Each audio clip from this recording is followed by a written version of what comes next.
Welcome to today's Explainer. I am absolutely thrilled to have you here because we're unpacking something that affects, well, pretty much anyone who opens a laptop for a living. Today, we're decoding the survival mechanics of a major enterprise collaboration platform in the modern digital workplace. We're looking at the ultimate software war. Seriously, how do you survive when the biggest tech companies on the planet want your market share? Okay, let's dive into this. It's the ultimate David versus Goliath scenario of our digital age. How exactly does a specialized, premium collaboration tool hold its ground against behemoths who literally bundle their competing software right into the operating systems and email clients we're already using?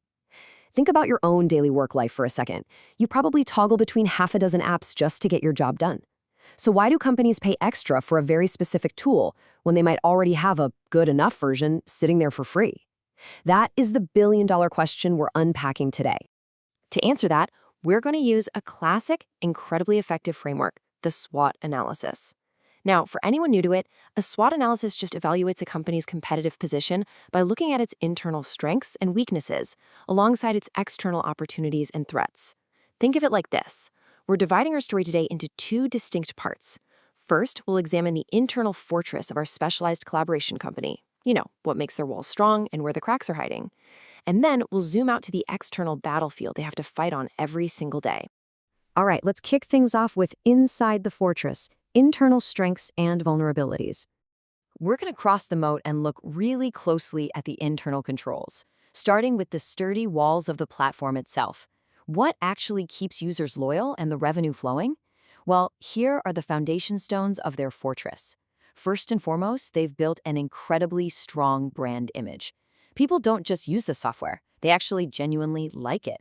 It feels modern, it feels intuitive. And this is backed up by excellent collaboration features that simply work the way modern teams think. But perhaps the thickest wall of their fortress is their large integration ecosystem.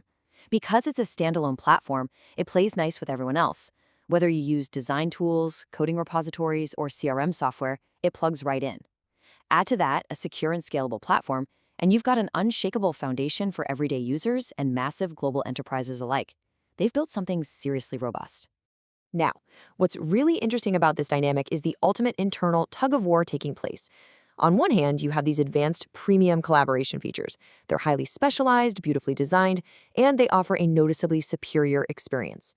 But on the flip side, because they offer a premium product, they face incredibly fierce competition from bundled office suites. The internal tension is just constant. How much do you invest in being the absolute best specialized tool, knowing full well that your biggest competitor is basically handing out their version for free as part of a larger package? It is a total high-wire act of value creation. And that high-wire act brings us directly to their vulnerabilities, the literal cracks in the fortress walls. To fund all those advanced features, they have to rely on premium pricing. When corporate budgets get tight, that price tag becomes a massive, glowing target for cost-cutting executives. On top of that, they suffer from limited consumer awareness outside of business users.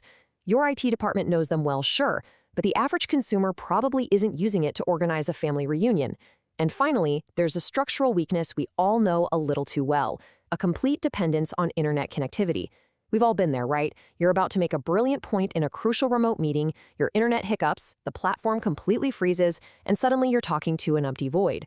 If the internet goes down, the fortress completely shuts its gates. Moving on to part 2, the expanding horizon. Let's talk about external opportunities. So, we know what the fortress looks like from the inside. Now, let's pan the camera out. We're looking out over the external battlefield to examine the macroeconomic winds currently filling this platform's sails. And this is one of the most fascinating data points we found, the rapid expansion of India's startup ecosystem. When you're looking for massive growth, you look for new company formation. India is currently experiencing an absolute boom in digital-first startups. Every single one of these new companies needs to communicate, collaborate, and scale up quickly. This represents a massive, largely untapped new user base. For a specialized collaboration tool, planting a flag in this exploding regional market isn't just a nice opportunity, it's a critical vector for explosive global growth. Let's move to and see how this builds into the broader macro tech trends sweeping the globe right now. First, the growth of remote and hybrid work. This isn't a fad anymore. It's a permanent shift in how humanity operates. The digital workspace literally is the office now. Second, we have the huge rise of AI-powered workplace productivity. If a platform can integrate smart AI to summarize your meetings, draft responses, and surface critical data, they go from being a convenience to being completely indispensable. And third, the relentless march of increasing digital transformation across legacy industries means older, traditional companies are suddenly shopping for modern collaboration tools. These external forces are a massive, massive tailwind for any platform agile enough to capture them. Which brings us to our third section, the Goliaths at the gate, the external threats. Because, of course, opportunity always attracts danger. We have to turn our attention to the darker side of the battlefield. The invading armies and existential threats are already marching on the fortress. The terrifying reality of this market looks a bit like this. You have Microsoft Teams, wielding its deep integration with Microsoft 365. If a company is already paying for Word, Excel, and Outlook, Teams is right there, fully integrated, just waiting to be clicked. Then you have Google Workspace, riding a massive wave of widespread platform adoption, especially among newer cloud-native companies. Between these two giants, a standalone platform faces intense price competition from these industry rivals. Really, how do you convince a chief financial officer to pay extra for your software when Microsoft or Google is offering a perfectly capable alternative, essentially thrown in for free? That is the daily grinding reality of this software war.